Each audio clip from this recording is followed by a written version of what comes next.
Seguimos aquí en Portada y nos acompaña ahora el exministro del Interior, el señor Kluber Aliaga. ¿Cómo está? Buenas noches. Y nos acompaña también el señor Luis Herrera, él ha sido jefe del gabinete de asesores del Ministerio del Interior. ¿Cómo está? Buenas noches. Hemos invitado a ambos porque queremos comentar con ellos algunas de las cifras sobre la materia en la que ellos, digamos, o la materia que ellos dominan, aparecidas o divulgadas hoy en una encuesta de Ipsos. No sé si tenemos esas cifras. La primera es una encuesta nacional, por supuesto. Dice, ¿aprueba o desaprueba la gestión del gobierno de Dina Boluarte en la lucha contra la delincuencia? Aprueba está en azul, desaprueba está en rojo, no precisa en gris. Y tenemos total y luego el desagregado entre Lima y el interior. El aprueba es igual en todos los casos, 18% de aprobación. La desaprobación es abrumadoramente mayoritaria, pero singularmente abultada, digamos, en Lima, 80% desaprueba la gestión de la lucha contra la delincuencia de este gobierno, y en el interior 77, promedio 78. El no sabe, no opina, tienen ustedes ahí 4, 2 y 5, y rápidamente el otro cuadro dice, el Perú ha tenido 5 ministros del Interior durante el gobierno de Dina Boluarte. ¿Cree que los ministros se han seleccionado buscando el profesional más capaz para enfrentar la delincuencia o se han escogido por intereses personales de la presidenta? Nuevamente, rojo se escogió al ministro por intereses personales, azul se buscó al profesional más capaz, no precisa gris. Total primero, desagregado Lima Interior a continuación. Si lo anterior era abrumadoramente mayoritario, esto ya, digamos, nos quedamos sin adverbios para decir lo mayoritario que es.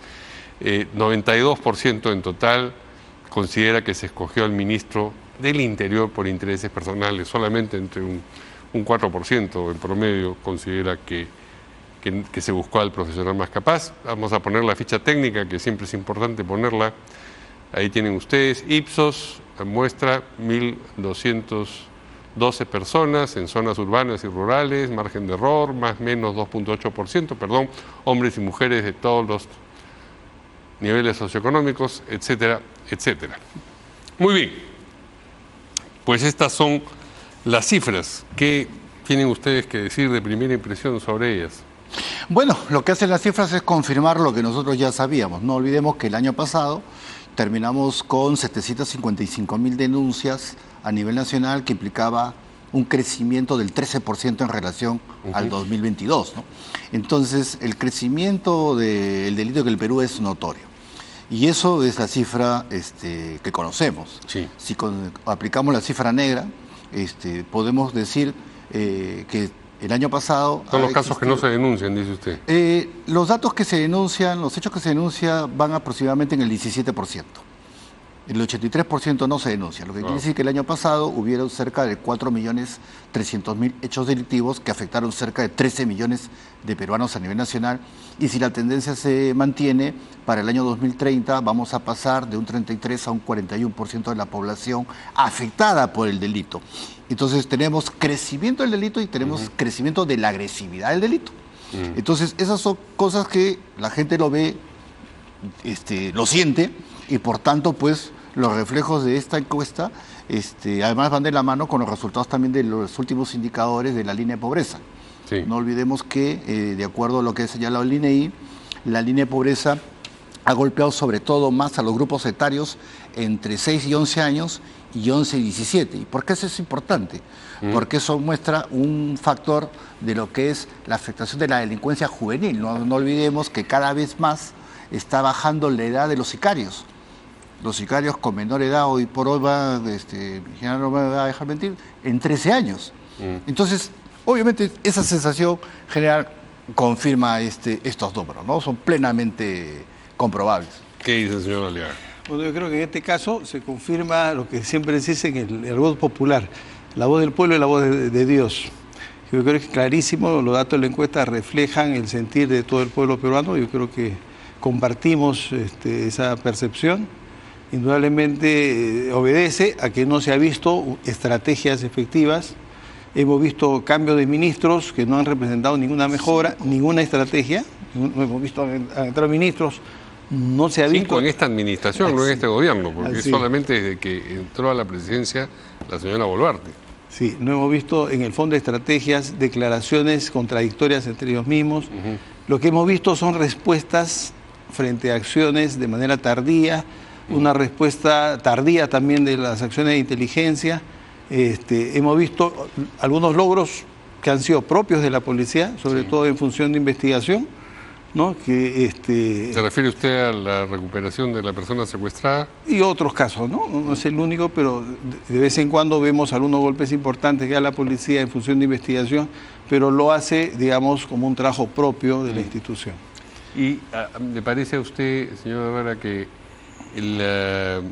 el nuevo ministro supone una diferencia respecto de los anteriores? Porque él hoy día ha declarado que su gestión ha hecho en 13 días lo que otros no han hecho en meses, lo que supone criticar a este gobierno, porque los otros 4 ministros los puso la Presidenta, con quien era primer ministro en ese momento. Es como decir, bueno, hasta antes de mí este gobierno no valía nada en materia de interior. Yo lo que entiendo es que el ministro Santibáñez ha ingresado y ha roto la inercia que había en el sector, ¿no? O sea, veníamos de 5 ministros que no eran muy, vamos a decir, muy cercanos a la Cámara y a la comunicación, pero creo que el ministro ha confundido o está confundiendo lo que es el marketing personal con la comunicación política, ¿no? O sea, una cosa es comunicar política de gobierno y otra cosa es el autobombo. Entonces creo que justamente ahí viene el problema, ¿no? Porque ¿dónde es que se desdibuja, ¿no?, el éxito y los golpes que realiza la policía? O sea, la policía, con los escasos recursos que tiene en materia presupuestal, en materia de infraestructura, en materia de equipamiento, ¿no?, realiza su tarea, ¿no? Ha logrado el tema de rescate, así como otras acciones importantes. Entonces, ¿cuál es el rol del ministro? El rol del ministro del Interior es fundamentalmente darle el apoyo a la policía presupuestalmente, conseguir presupuesto.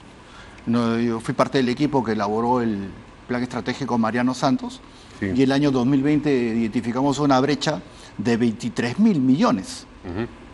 ¿Cuánto es el dinero de inversión para este año asignado al presupuesto del sector interior? 267 millones, prácticamente nada. Hay que apoyar al policía y resguardarlo cuando cumple su función, sí, y se ve expuesto, como el caso del suboficial Miranda en Piura. O sea, eso es terrible, eso no puede pasar, y ya desde el gobierno tendría que haber una acción, o por ejemplo, un tipo de indulto, hay que verle la figura legal ya para sacarlo al suboficial de este tema, y finalmente hay que equipar a la policía. ¿Usted se imagina si la policía en los últimos 20 años hubiera recibido el dinero que, por ejemplo, ha recibido la Fiscalía para implementar el modelo procesal garantista, lo hubiera recibido para poder implementar tecnología? Pues otros serían los resultados. Ese es el rol del ministro. No hacer de sheriff, no a salir a cazar, porque ahí yo creo que se rompe y se genera esa sensación en la ciudadanía de que los ministros pues solamente vienen a hacer marketing personal y no están realmente haciendo lo que tienen que hacer. ¿Qué dice usted sobre ese mismo punto, sobre lo que ha dicho el nuevo ministro del Interior? Justamente comentábamos antes de entrar a la entrevista de que el ministro está confundiendo el rol que le corresponde, ¿no? Los logros de la policía son de la policía. El ministro, en representación de toda la ciudadanía, exige resultados, sí, exige calidad, pero no quiere, no debe ir a arrogarse éxitos que no le corresponden. Los éxitos son de los policías. El ministro, en nombre de los ciudadanos, debe felicitar cuando debe felicitar y debe exigir, ¿no?, cuando debe hacerlo. Entonces, me parece que ahí hay un pequeño error de parte de la conducción del ministro. Otro error que le veo es el tema de que una cosa es ser abogado, conocer un poco el tema policial, y otra cosa es gestionar. Sí. Entonces, cuando uno gestiona una empresa, se debe felicitar en público y se debe sancionar en privado, ¿no? Entonces, está haciendo unas declaraciones que, en vez de buscarle apoyo, respaldo del personal, le puede traer resultados adversos. Yo creo que ahí se le ve un poquito de falta de manejo en lo que respecta a lo que es gestión de personal. Y la Policía Nacional es una empresa enorme, tiene más de 140.000 efectivos que hay que saber dirigirse a ellos para conseguir que esos 140.000 apoyen tu gestión y te respalden. Y la encuesta en un 92%, decía, me parece como cifras generales, 93%, decía que Estos cambios de ministros han obedecido, a criterio de los encuestados, a intereses personales, ni siquiera a una desorientación política, intereses personales. Uno piensa inmediatamente, por ejemplo, en lo que está ocurriendo con el oficial, con el coronel Colchado. ¿Le parece a usted que esto es concurrente? Es concurrente y eso se genera, por ejemplo, ¿qué pasa?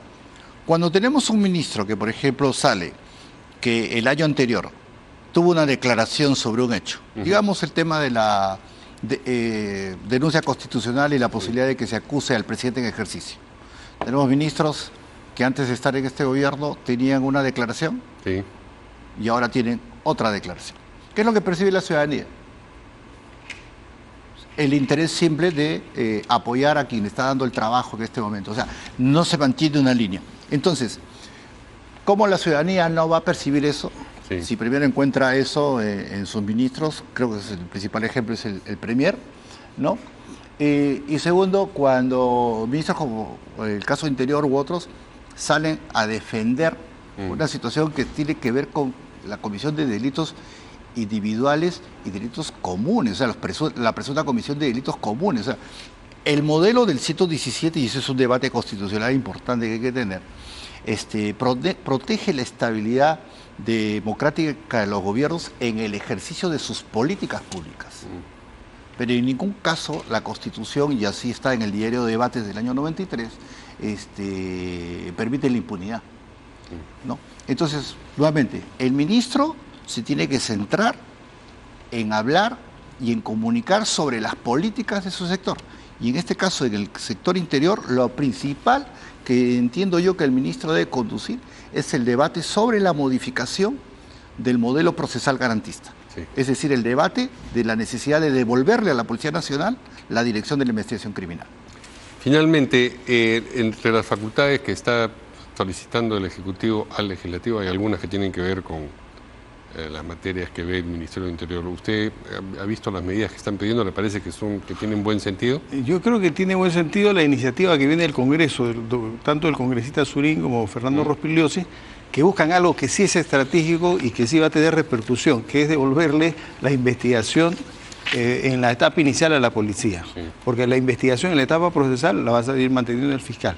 Pero esa simple decisión va a implicar una mejora sustantiva en la lucha contra la delincuencia. Toda iniciativa que vaya en función de optimizar el manejo, el empleo de las fuerzas de la Policía Nacional en pro de la seguridad ciudadana, bienvenido, y esa es una labor fundamental que tiene que hacer el despacho interior. Muy bien, yo les agradezco a mis dos invitados en esta mesa sobre, bueno, inicialmente sobre las cifras de la encuesta, pero sobre la situación de la seguridad, el señor Herrera y el señor Aliaga, ex ministro del Interior en un caso, ex jefe del gabinete de asesores del Ministerio y del otro. Buenas noches. Buenas noches. Vamos a ir a una pausa y volvemos.